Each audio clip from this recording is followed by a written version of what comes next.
Hello बच्चों, मैं हूं अभिषेक तिवारी और आप देख रहे हैं आपका अपना प्यारा सा यूट्यूब चैनल कॉन्सेप्ट बाय अभी सर। आज की क्लास में हम बात करने वाले आवेश की अनंत समतल चादर के कारण विद्युत क्षेत्र की तीव्रता, यानी कि कोई अनंत आवेशित चादर हो, एक चादर है जो अनंत लंबाई की, पता नहीं कितनी लंबाई की है, उसके कारण विद्युत क्षेत्र की तीव्रता इस किसी पास में कहीं किसी बिंदु पर आपको विद्युत क्षेत्र की तीव्रता ज्ञात करनी है तो कैसे ज्ञात करेंगे, हम लोग इस पे बात करने वाले हैं।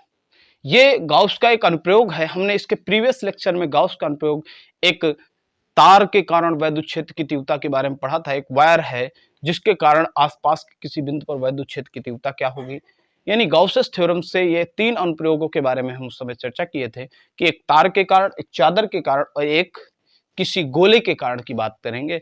तो ये सबसे पहले हम लोगों ने तार के कारण इसके प्रीवियस लेक्चर में हम लोग पढ़ चुके हैं। इसके बाद हम अगले लेक्चर की बात किए हैं कि आवेश की अनंत समतल चादर के कारण विद्युत क्षेत्र, यानी अनंत समतल चादर के कारण, बहुत बड़ी समतल चादर है उसके कारण विद्युत क्षेत्र की। तो मान के चलते हैं ये एक समतल चादर है, अनंत लंबाई की एक समतल चादर है।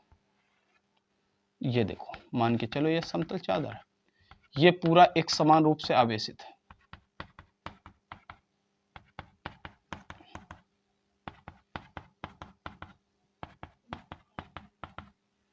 अब देखो, तो हमने गाउस के प्रमेय, क्योंकि हमारा जो कूलाम का नियम जिसके कारण हम विद्युत क्षेत्र की तीव्रता ज्ञात करते थे, वो जो नियम है उसमें से एक प्रॉब्लम है। वो प्रॉब्लम यह है कि वो केवल बिंदु आवेशों के लिए ही सत्य है, लेकिन यहां पर गाउसेस थ्योरम ये बिंदु आवेशों के लिए सिर्फ कोई बाउंडेशन नहीं है, ये सबके लिए सत्य है। आप बड़ा से बड़ा आवेश है उसके लिए भी सत्य है।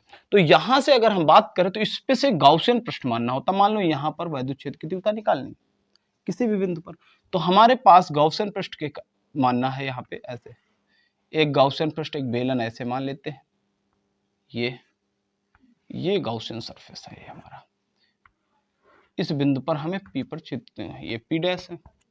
तो अगर हमें इसके कारण, चादर के कारण पी बिंदु पर विद्युत क्षेत्र निकालना है तो हम क्या करेंगे। तो सबसे पहले अगर हम पॉइंट पी पे बात करें, तो पॉइंट पी पे बात करेंगे तो यहां पर जो एरिया वेक्टर होगा, इनका area vector, surface vector, DS vector, वो किधर की ओर होगा। अगर हम पता नहीं किस अन्य किताबें सब कोई डी ए वेक्टर लिखता है, कोई डीएस वेक्टर लिखता है, आप कुछ भी समझ सकते हैं। तो अगर जो डीएस वेक्टर होगा इस तरफ से, और विद्युत क्षेत्र की डायरेक्शन भी बाहर की ओर ही होगी। यहां पर अगर हम बात करें तो वेक्टर ई इधर की ओर होगा और डीएस वेक्टर, इसकी वेक्टर डायरेक्शन भी इधर की ओर होगी। और अगर हम इस पृष्ठ के वक्री इस पॉइंट पे बात करें, इस पे बात करें, तो यहां पर वेक्टर ई इधर की ओर होगा और डीएस वेक्टर कुछ इधर की ओर होगा। तो ये तीन पॉइंट है जिस पे हम बात करें। इसका पृष्ठ आवेश पृष्ठ घनत्व सिग्मा है, मान के चलो।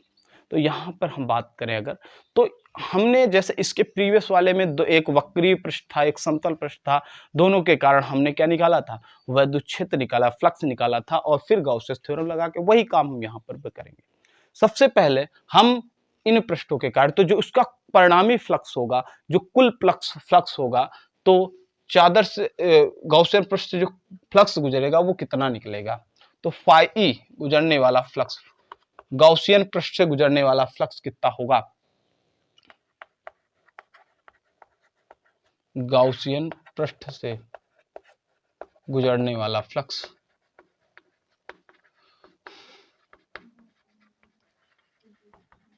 तो अगर हम फाई वन, इस पृष्ठ को एक मान ले, इसको दो मान ले, तो पहले पृष्ठ को हम फाई ई वन मानेंगे plus phi E two, plus इस पृष्ठ को हम थ्री मान ले, वक्री पृष्ठ को, तो फाई ई थ्री हो गया।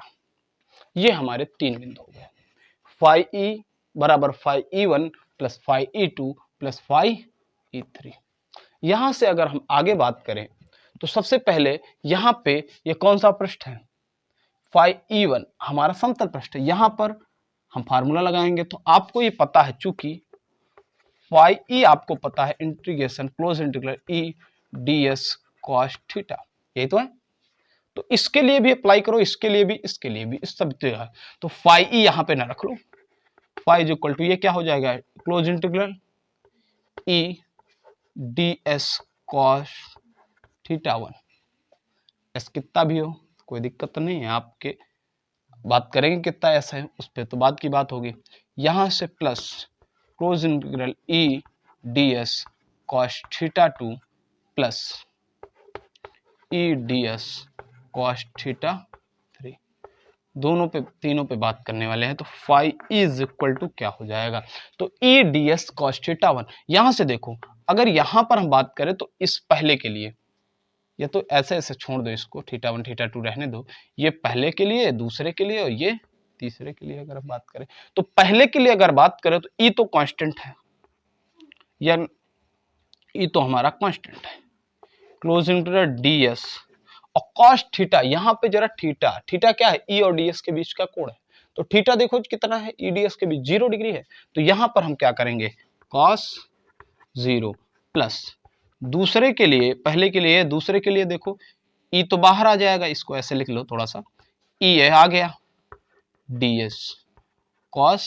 0 प्लस ई को यहां पर भी बाहर करेंगे, क्लोजिंग कर डी एस, यहां पे जरा कॉस थीटा, तीसरे पृष्ठ पे देखो ई इधर है डी एस है, दोनों के बीच का एंगल कितना हो गया 90 डिग्री। बहुत ध्यान से इस बात को समझने की जरूरत है। यहां पे पहले पृष्ठ की, अगर पहले पृष्ठ की बात करें तो यहां पर ई और डी एस के बीच का एंगल 0 है, दूसरे पृष्ठ की अगर हम बात करें तो ई और डी एस के बीच का एंगल 0 है, इस तीसरे पृष्ठ की बात करें तो ई और डीएस के बीच का एंगल कितना है 90 डिग्री, तो यहां भी तो 90, और डीएस का एंगल इधर की क्या है, क्योंकि एरिया वेक्टर हमेशा परपेंडिकुलर लंबवत होता है, तो यहां से अगर हम आगे बात करें तो ये cos 90 होगा, सॉरी ये होगा cos 90।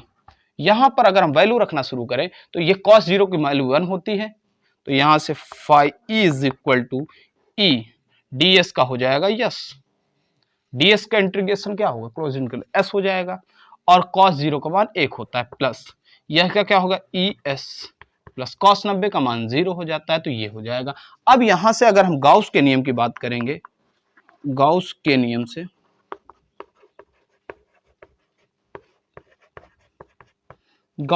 से अगर हम बात करें तो क्या हो जाएगा, फाइ ई बराबर हो जाता है क्यू अपान एप्सिलॉन नॉट। इसको थोड़ा सा और हल कर लेते हैं, यहाँ पे 2ES हो जाएगा 2ES। अब यहां से अगर हम बात करें phi A is equal to Gauss के नियम से क्यू अपान एप्सिलॉन नॉट, तो यहाँ क्यू फाइ ई की वैल्यू यहां से रख दो, तो फाइ ई बराबर क्या है 2ES बराबर क्यू अपान एप्सिलॉन नॉट। यहां से अगर हम आगे सॉल्व करें, इधर सॉल्व कर लेते हैं, तो यहां से E बराबर क्या निकल के आएगा, क्योंकि हमें वैद्युत क्षेत्र ज्ञात करना है बिंदु P पर, तो E बराबर Q upon 2S epsilon not. आपको एक बात पता है क्या, sigma is equal to Q by S। हो सकता है यहाँ पे A लिखा रहा हो, आप वीडियो लेक्चर्स में देख लेना, कुछ किताबें S भी लिखती हैं, कुछ किताबें, ये एरिया ही है, सरफेस है, कुछ किताबें सरफेस एरिया करके एस लिख देते हैं, कुछ एरिया करके ए लिख देते हैं, तो क्यू बाई एस बराबर होता है सिग्मा। तो यहां से अगर हम बात करें तो यहां से आता है कुछ E is equal to Q by S की वैल्यू कितनी हो जाएगी सिग्मा, तो यहां से हो गया सिग्मा अपान 2 एप्सिलॉन नॉट। ठीक है, तो ये हो गया हमारा वैद्युत क्षेत्र किसके का, समतल चादर के निकट किसी बिंदु P पर वैद्युत क्षेत्र की गणना हो गई। अगर ये E वेक्टर क्वांटिटी है, तो अगर वेक्टर क्वांटिटी है तो उस पर अगर हम बात करें कि ये एक वेक्टर क्वांटिटी, तो वेक्टर फॉर्म में लिखा जाए तो vector E is equal to sigma upon 2 epsilon naught N cap, जहां एन कैप क्या है, वैद्युत क्षेत्र की दिशा में एकांक वेक्टर है। तो ये हो गया हमारा किसी अनंत आवेशित चादर के कारण वैद्युत क्षेत्र की तीव्रता की गणना। ये बहुत ही सिंपल है, हमें टोटल फैक्ट्स निकालने के लिए तीनों फ्लक्स को हमने ऐड किया, तो एक 3 पृष्ठ मिले, एक इधर की ओर मिला, एक इधर की ओर मिला और एक ऊपर की ओर मिला। यहाँ पे हमने EDS cos theta, EDS cos theta, EDS cos theta. अब यहाँ पे पहले पृष्ठ की अगर हम बात करें तो कॉस थीटा ई और डीएस के बीच में कितना एंगल है 0, हमने 0 रख दिया एंगल। यहाँ पे बात करें तो ईडीएस के बीच में कितना एंगल है 0 है, तो 0 रख दिया। और यहाँ पर अगर हम बात करें तो ईडीएस के बीच में 90 डिग्री का एंगल, हमने 90 रख दिया। सॉल्व किया तो फाइ बराबर 2E एप्सिलॉन नॉट निकल के आ रहा है। अब इसके बाद अगर हम गॉस के नियम पे बात करेंगे तो फाइ ई बराबर क्यू अपान एप्सिलॉन नॉट, तो यहाँ पे 2ES बराबर क्यू अपान एप्सिलॉन नॉट। यहाँ से is equal to Q upon, यहाँ से सॉल्व करो, is equal to Q upon 2S epsilon naught. यहां से Q अपान S बराबर होता है सिग्मा, तो यहाँ पे E is equal to sigma upon 2 epsilon naught. अगर इसको हम वेक्टर फॉर्म में लिखें तो वेक्टर फॉर्म हमारा ये हो गया।